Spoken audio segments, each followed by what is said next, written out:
ചാണക്യന്റെ ധാർമ്മിക ജീവിതത്തിൽ ഉൾപ്പെടുത്തുന്നവർക്ക് മെച്ചപ്പെട്ട ജീവിതം നയിക്കാൻ കഴിയുമെന്ന് പറയുന്നു. മതം, പണം, ജോലി, രക്ഷ, കുടുംബം, ബന്ധങ്ങൾ, അന്തസ്, സമൂഹം, രാജ്യം, ലോകം എന്നിവയും മറ്റു പല കാര്യങ്ങളും സംബന്ധിച്ച തത്വങ്ങൾ ചാണക്യൻ തന്റെ നീതിശാസ്ത്രത്തിൽ വിവരിച്ചിട്ടുണ്ട്. ചാണക്യന്റെ ഈ തത്വങ്ങൾ ഇന്നത്തെ കാലത്തും വളരെ പ്രസക്തമാണ്. ഭാര്യ ഭർത്താക്കന്മാർ തമ്മിലുള്ള ബന്ധത്തെക്കുറിച്ചുള്ള ചില തത്വങ്ങളും ചാണക്യൻ നൽകിയിട്ടുണ്ട്. എല്ലാവരും ഇത് അറിഞ്ഞിരിക്കേണ്ടത് വളരെ പ്രധാനമാണ്. പുരുഷനായാലും സ്ത്രീയായാലും മറ്റൊരാളോടുള്ള ആകർഷണം ഒരു സാധാരണ കാര്യമാണെന്ന് പറയപ്പെടുന്നു. ഇത് തെറ്റല്ല.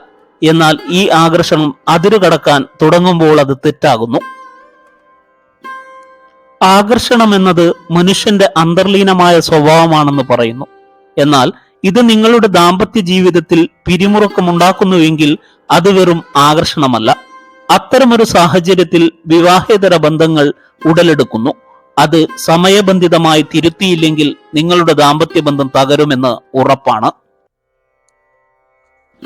ചാണക്യനീതി പ്രകാരം ഒരു പുരുഷൻ ഭാര്യയെ ഉപേക്ഷിച്ച് മറ്റൊരു സ്ത്രീയെ ഇഷ്ടപ്പെടുന്നതിന് ചില കാരണങ്ങളുണ്ട്. അത് എന്തൊക്കെയാണെന്ന് നമുക്ക് നോക്കാം. അതിലൊന്നാമത്തെ കാര്യമാണ് നേരത്തെയുള്ള വിവാഹം. ചെറുപ്രായത്തിലെ വിവാഹം ചിലപ്പോൾ ദാമ്പത്യ ജീവിതത്തിൽ അവഗണിക്കാനാകാത്ത പ്രശ്നങ്ങൾ കൊണ്ടുവരുന്നു.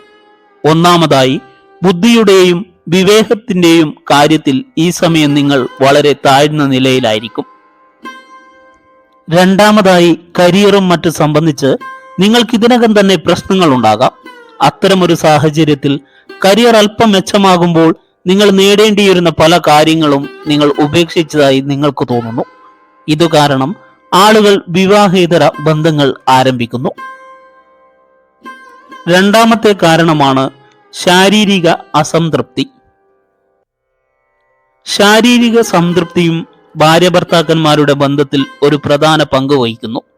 അതിന്റെ അഭാവം മൂലം ഇരുവരും തമ്മിലുള്ള ആകർഷണം ഗണ്യമായി കുറയാൻ തുടങ്ങുന്നു.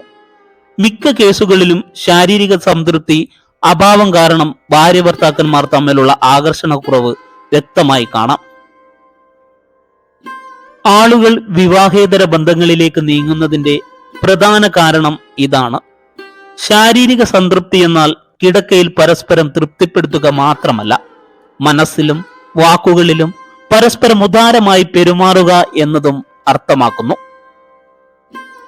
മൂന്നാമത്തെ കാര്യമാണ് ബന്ധങ്ങളിൽ വിശ്വാസമില്ലായ്മ. ദാമ്പത്യത്തിന്റെ ഏറ്റവും വലിയ ശക്തി വിശ്വസ്തതയാണ്. പങ്കാളികൾ തമ്മിൽ പരസ്പര വിശ്വാസമുള്ള ഒരു ബന്ധം എക്കാലവും നിലനിൽക്കും.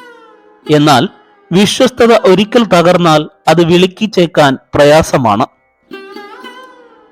പങ്കാളികൾ തമ്മിൽ വിശ്വാസം തകർക്കുമ്പോൾ അത് കൂടുതൽ പ്രശ്നത്തിലേക്ക് നീങ്ങുന്നു.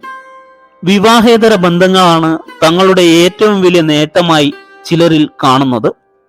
അത്തരമൊരു സാഹചര്യത്തിൽ ഇണകൾ പരസ്പരം സമർപ്പിക്കുകയും അവരുടെ ലൈംഗിക ജീവിതം വിജയകരമാക്കുകയും ചെയ്യേണ്ടത് വളരെ പ്രധാനമാണ്. അല്ലാത്ത പക്ഷം നിങ്ങളുടെ ബന്ധം വൈകാതെ തകരാൻ തുടങ്ങും. പലപ്പോഴും പങ്കാളിയുമായുള്ള ബന്ധത്തിൽ തൃപ്തനായിട്ടും ഒരു വ്യക്തിക്ക് മറ്റൊരു ബന്ധം സ്ഥാപിക്കാൻ ആഗ്രഹമുണ്ടാകും.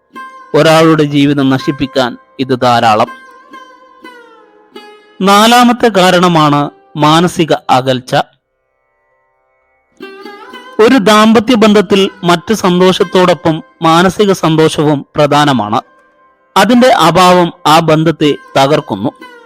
ഭാര്യ ഭർത്താക്കന്മാർ പരസ്പരം ശ്രദ്ധിക്കാതിരിക്കുകയും പരസ്പരം സമയം നൽകാതിരിക്കുകയും അല്ലെങ്കിൽ പരസ്പരം പോരായ്മകൾ മാത്രം കാണുകയും ചെയ്യുമ്പോൾ അത്തരം ബന്ധങ്ങൾ അധികകാലം നിലനിൽക്കില്ല.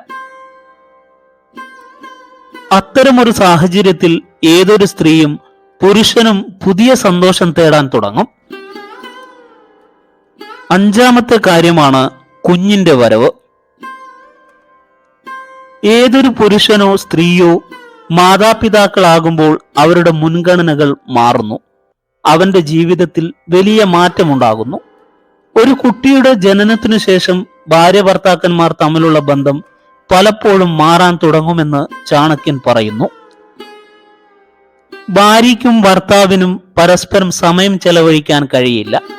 അത്തരമൊരു സാഹചര്യത്തിൽ ചപലരായ പുരുഷന്മാർ മറ്റു സ്ത്രീകളിലേക്ക് ആകർഷിക്കപ്പെടുന്നു.